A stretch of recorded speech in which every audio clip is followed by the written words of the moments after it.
that is an eye opener. It is so huge. Understanding your money and how to make it work for you. It's like those commercials for those apps that show you how many subscriptions you have. Like, how many I think I have 6. And it's like, you have 38. Exactly. So knowing where your money goes, I know where mine does. Mine goes to food. I am proud to talk about that. I am proud to say my money goes to good food. It does. And I take everybody along the trip with me. But really, my belly is grateful.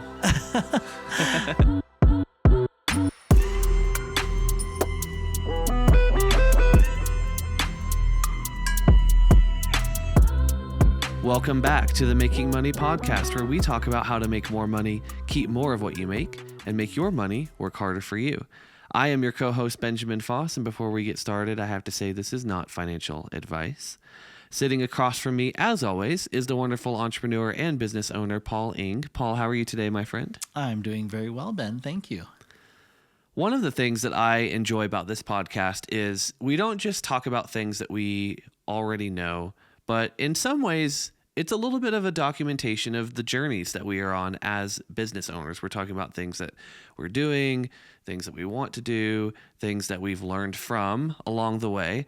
And that is the topic of today's episode. We want to talk about how we have learned and grown as business owners and entrepreneurs. I think a lot of times from the outside looking in, it can look like we have, if you're looking at other people, you think they have all the answers. They have it all figured out. None of us know what we're doing, truly. We think we do, but we are all figuring it out along the way. We're all learning lessons. And so today, we want to help you, aspiring entrepreneur or young entrepreneur or savvy entrepreneur, by sharing some of the lessons that we have learned along the way. Each of us have prepared three of the most impactful lessons that we have learned in our entrepreneurial journeys, in our journeys as business owners. And our hope and our goal is that you will be able to learn these lessons from us rather than through the hard teacher of experience. There are many lessons that we have learned along the way, so we definitely can't cover everything today, but we would love to hear from you in the comments below what you have learned and share that and get a conversation going amongst the community of followers that we have here on Making Money. You know, we all are cheerleaders for you and your success, and both Paul and I want to see you thrive and grow in your dreams and your endeavors as entrepreneurs and as business owners, or even as, W-2 wage earners looking to make a better life for yourself. The first lesson that I want to talk about is mentors, not heroes. So in my younger days and, in my religious days, I often had, ministers or other people that were like heroes. And they would always fail me, because when you put someone in that hero pedestal, it ends up being too much for any human being to really handle, right? Because we're all flawed, we're all human, we all make mistakes. And over time, I've kind of shifted away from the idea of heroes and moved more toward mentors. And this idea of there's people in your life who they might be there for a season, or they might be there to only teach you one narrow thing, but they are serving a purpose and a role, and they're helpful and they're important and they're valuable, but they're not there to save you, right? They're not your hero. And I really like that juxtaposition and that shift in mentality. It's helped me set expectations in a much healthier way. And the definition of mentor that I came up with is that a mentor is someone who knows something that you don't and can teach you that thing to help you move closer to your goal. And mentors can have a wide range of scope. So a mentor could be someone who's good at advertising, who's teaching you that for 6 months until you get better at it. A mentor could be a family figure, maybe even a parent who teaches about family and marriage and life for decades, right? There's a wide range and scope of people who could be mentors, but I think with that word of mentorship, if you understand it properly, in my opinion, there's an implication of a limitation. Like, they're not going to teach you everything about everything for all time, right? And they're not on this big lofty pedestal. And hopefully over time you outgrow mentors, right? You move on, because that's a sign that you are growing in your capacity as a human being, in your skill sets, or whatever the case may be. And that's that's a thing to celebrate, rather than thinking, oh, I thought this person was all that and they're actually not. And so I really like that shift in mentality, that mindset. It's been really helpful for me, and I'm curious what you think about that. Well, it's funny that you bring this up. One of the things that always comes to mind for me as an entrepreneur myself, having mentors in my life and also coaches. It's always a great place to start when you have someone to look up to, and someone that can guide you along the way to give you not just teaching and education, but they're able to give you resources that go with that. Because not only is the mentor the person that we respect, and not only is the coach the person that's going to be our backbone, but they're the ones that are also going to give you information for you to utilize and for you to go research. That's what a real good teacher will do, right? They're not just going to teach you everything.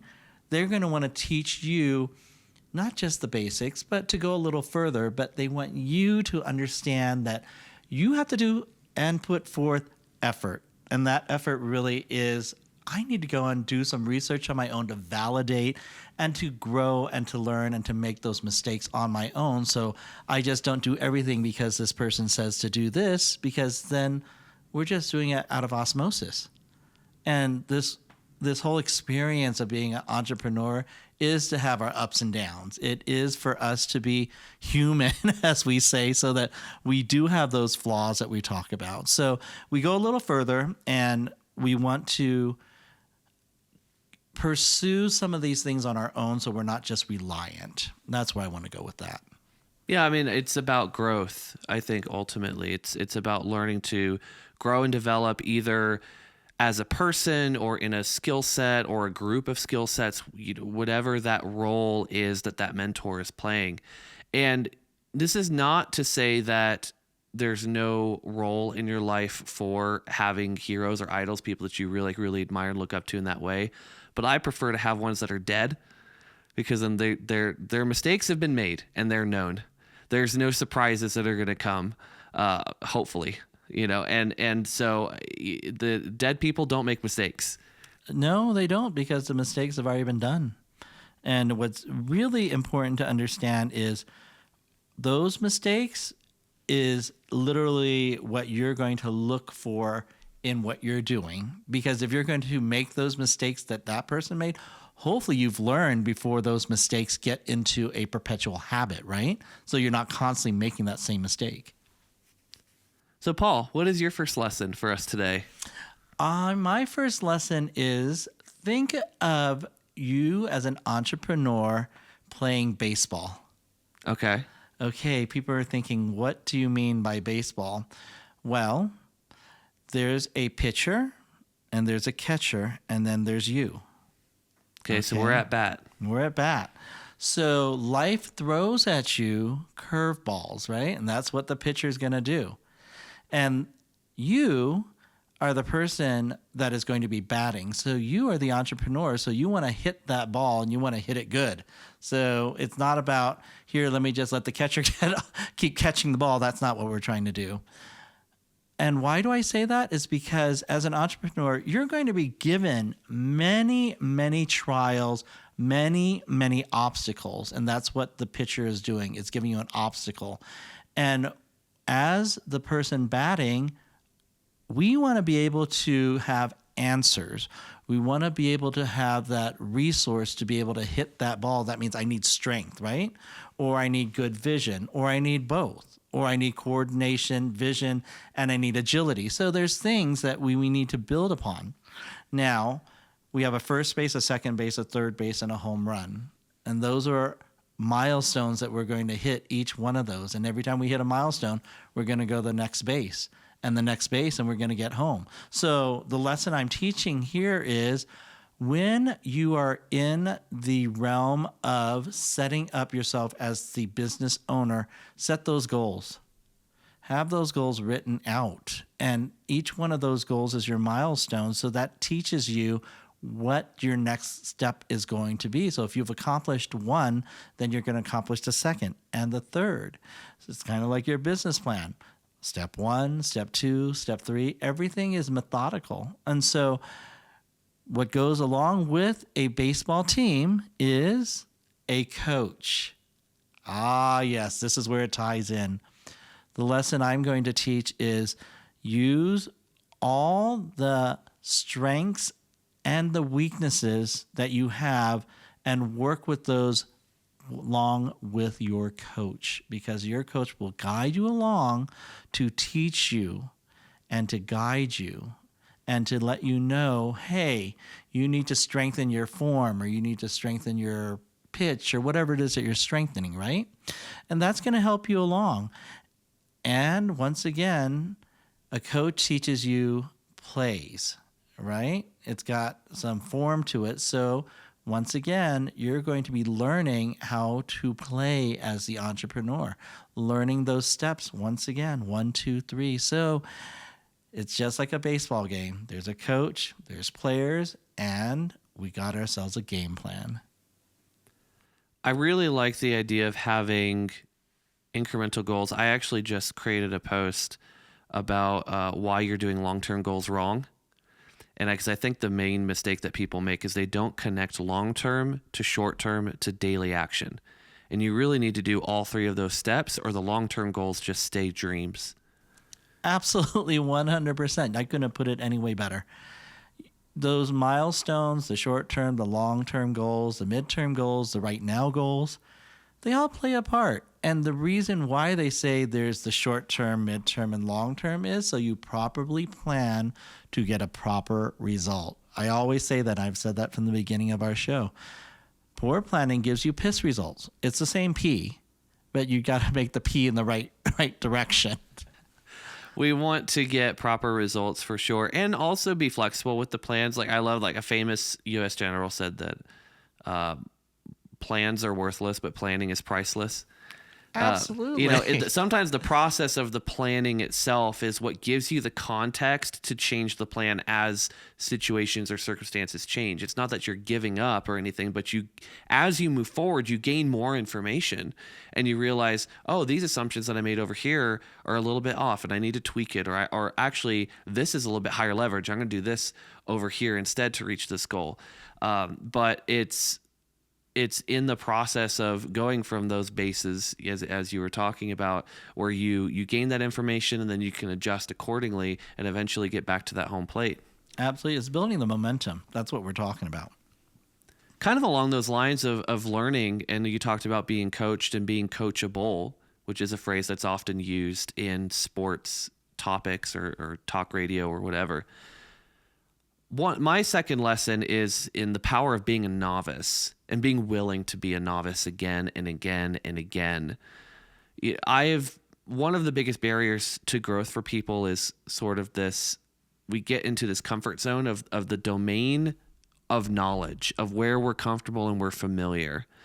And in order to grow, we have to venture out of that domain into the unknown, which means a willingness to look like a fool again, a willingness to be a beginner, to make mistakes, to sit down, ask questions, learn, adjust habits and behaviors, even long entrenched ones that got us to where we are. But if we want to go somewhere new, there's a new skill, a new idea, a change in habits or behavior. Something has to change before our situation can change and we can move toward the goal.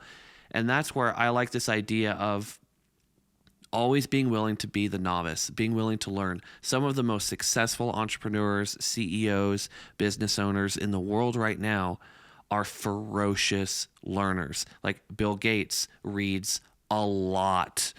And it's because that willingness to be humble and to learn and grow has been such a pivotal part of their success. And they've seen that connection between the novice and the success, that they just continue to embrace that mentality. And I think when you do that, the sky's the limit. Absolutely. I couldn't agree more on that. Proper planning, proper results. What is your second lesson, Paul? My second lesson is building upon your target market. I love this one because I love to have networking events, and anyone who knows me knows that I truly enjoy being around people, and it doesn't matter what type of work, industry, walk of life that you possess and are in. I just love to talk to you about it. Some of the greatest experiences I have had in learning is really from these networking events. People within the same industry that I'm involved in, or people in the same arena that I am involved in. It has always been exciting for me to hear their experiences, or from learning what they can give us as examples in education or in real life experience. You name it, I love it. Being able to keep that network is huge, because most of the time we think of a networking event really is schmoozing, right? My arena is way different than having a schmoozing event. Mine is a learning event, and it's a lot of fun. And if you're a quiet and shy person, you won't be for long at my meetings. One of the things is I love for everyone to introduce themselves. And after that, I like to just pick on some people who are quiet and have them put their input. Networking is huge, not just for schmoozing, like I said, but it really is a learning and learned experience. It goes both ways. Learning how they, meaning the other people, function in their world, and being learned is another great attribute that we should all learn to have, meaning that we are malleable. That means we can soak something in and potentially still be a sponge, instead of, no, I know it all, and be very standoffish. No. Networking is huge. Networking is getting to know others in your industry and new industries. Also, networking is great. It gives you the opportunity to get out of your shell, out of our comfort zone, as we would call it. Another great thing about networking is you're able to create something with others, meaning that if you have a symbiotic relationship and there's some sort of synergy going on, you're going to share your contacts. You're going to be able to work together so you can help each other out. Being an entrepreneur does not mean you're going to hoard everything and not teach or give. Being an entrepreneur is being able to teach others to become an entrepreneur. Maybe not in your industry, but learning how to be a business owner, not being the person that's high and mighty above everybody else, but really being the person that is a teacher and is also a student. That is the best type of entrepreneur there can be.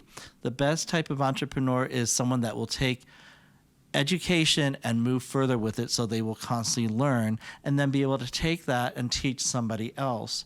And also, being an entrepreneur allows you to be a good listener as also a good director or teacher. So we don't always make ourselves into this high and mighty. So networking allows you to utilize those skills. Networking allows you to branch out and allow someone else to branch in. So my lesson there is reach out, present yourself to others, mingle with others, and be in that moment with others. My quote for this year is, and it's not like my quote in terms of something I came up with, but my quote for this year is, if you want to go fast, go alone. If you want to go far, go together. And that theme of networking and connecting with other people has been really big for me, because like as an introvert, I'm very comfortable working alone. I do it a lot as an appraiser anyway, and it can be easy to get complacent in this mindset of, oh, it's just me and my little thing and I just do that for forever. But I think you miss out on so much joy, fulfillment, opportunity, lessons, etc., by having that kind of isolationist mindset. And then it's something that I've been really taking initiative and steps to come out of that shell, to go to more of these networking events, to put myself out there. Not that I feel shy or insecure by any means, but just it's work and effort that sometimes doesn't always immediately feel like it's worth it or it's giving a return.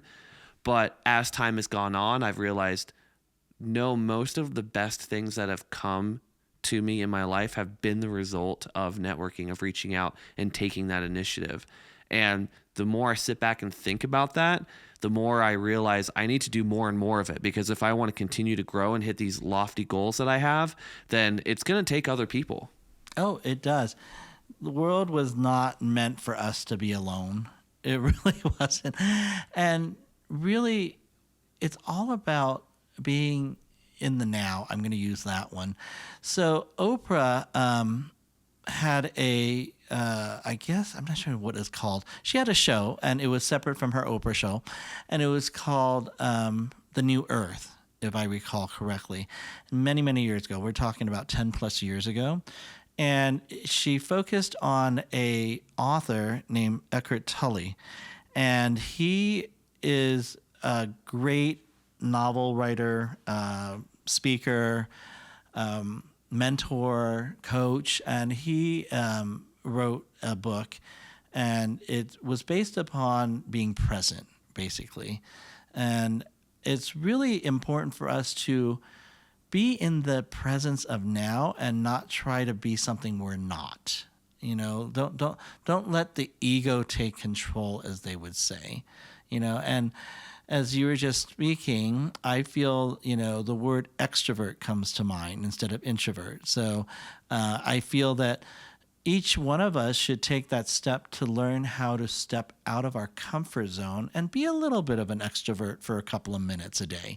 Not like you have to go out and reach out to 5 people and touch 5 people, as they all say, but, you know, make it a point to greet somebody and make it a point to give compliments, because that makes you a little more of an extrovert than we just walk by our coworkers or walk by in general public. I mean, if you see someone that needs help, offer help if you can.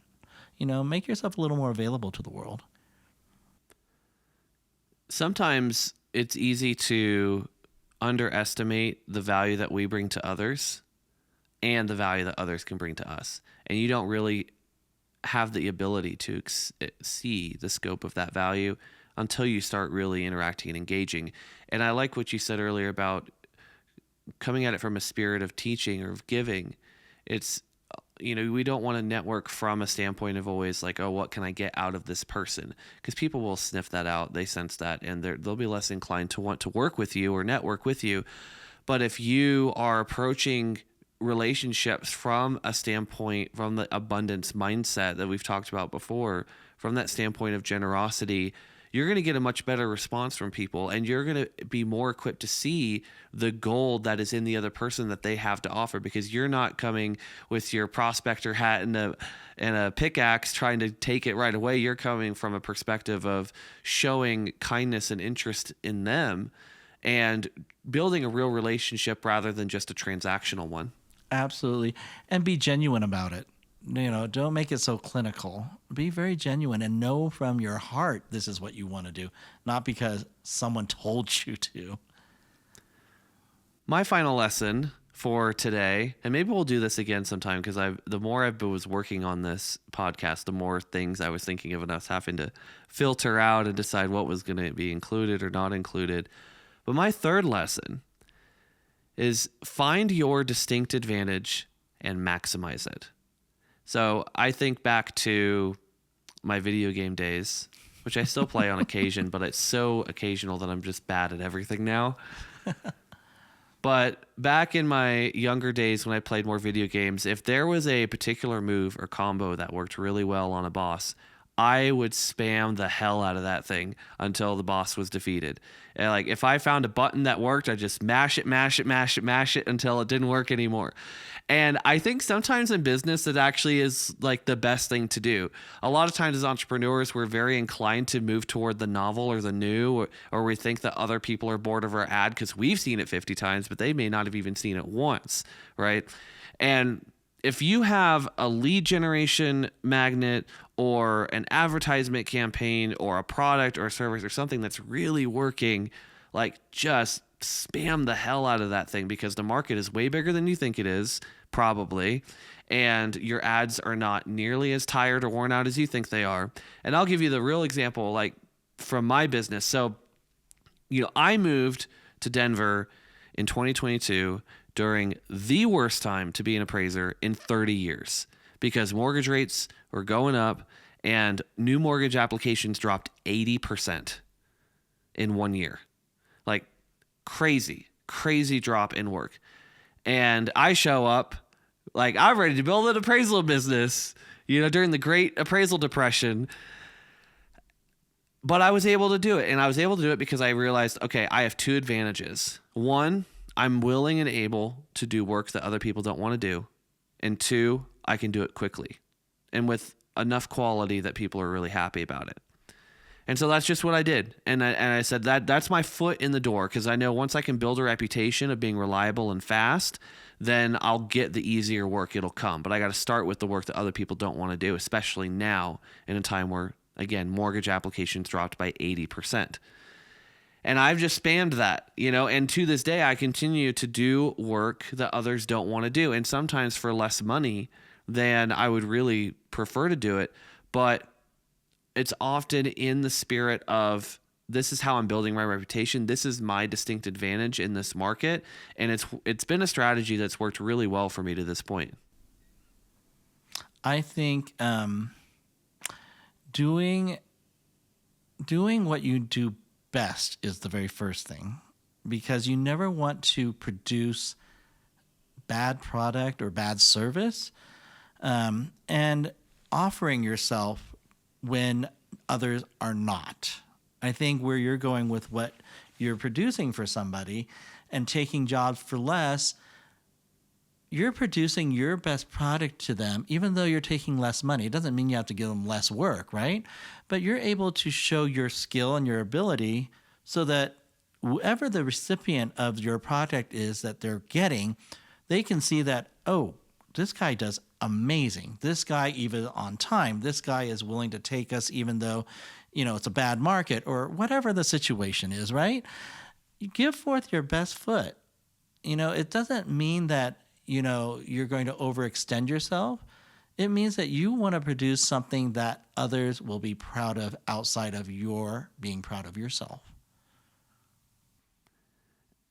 And I've heard many no's along the way. I've heard many no's from people saying, oh, we don't have enough work for the appraisers we already have. I heard one this week.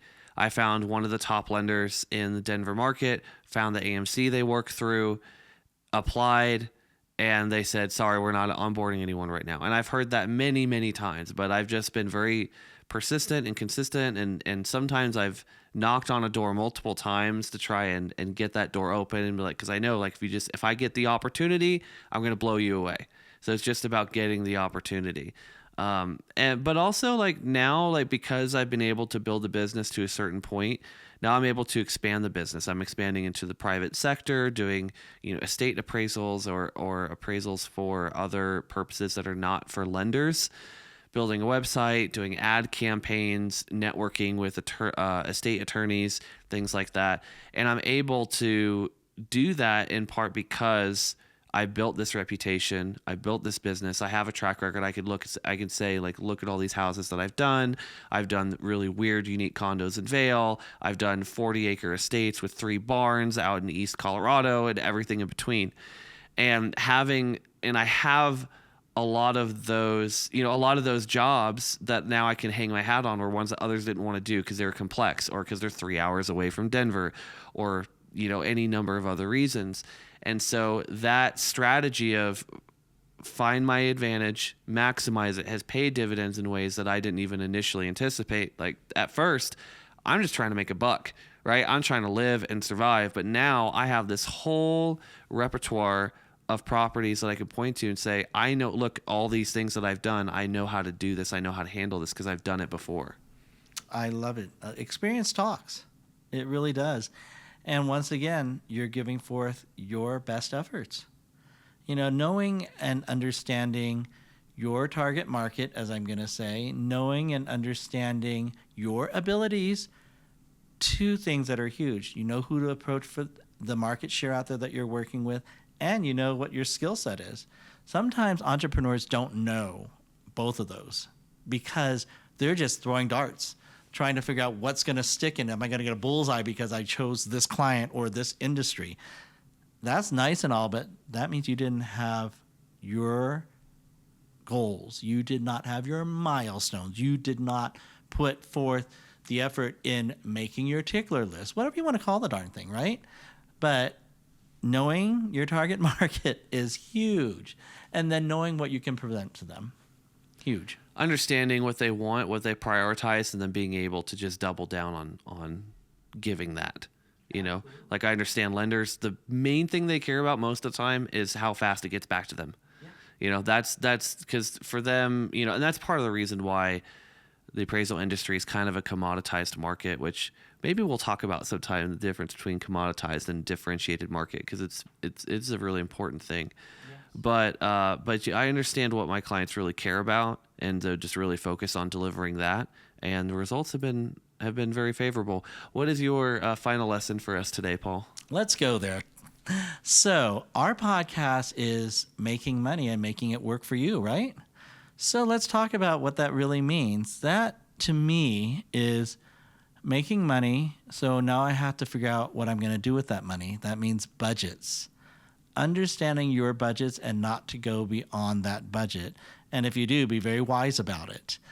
And that sounds like a boring topic, but it really isn't, because once you realize what your budget is and you see where your spending habits are, that is an eye-opener. It is so huge, understanding your money and how to make it work for you.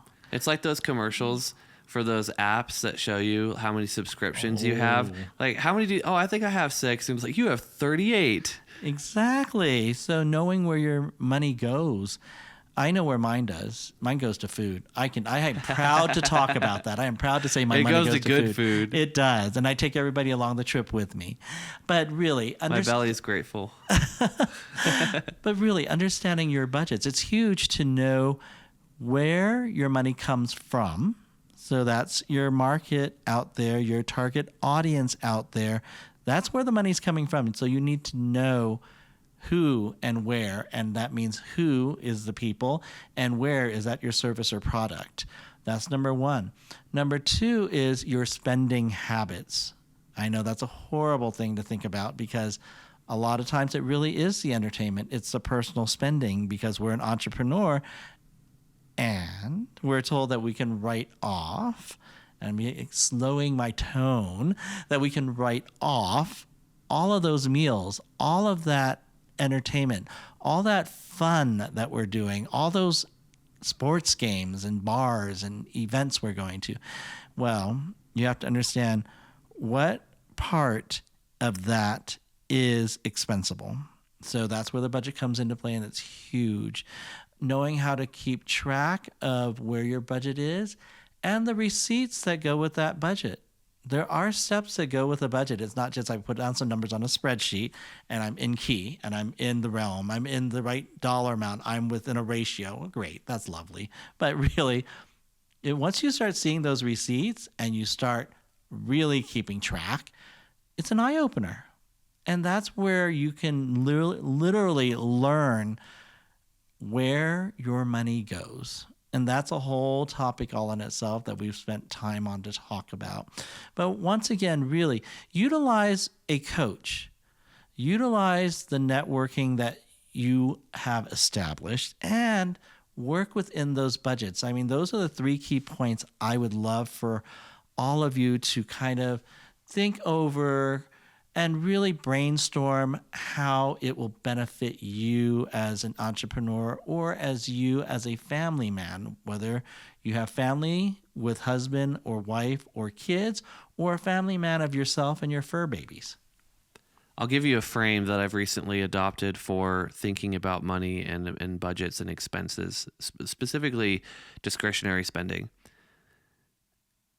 Every dollar that I spend is a dollar that's not working toward my goal. If it's not an investment. right? If I'm not, if I'm buying ad for a business, that's an investment in the business, right?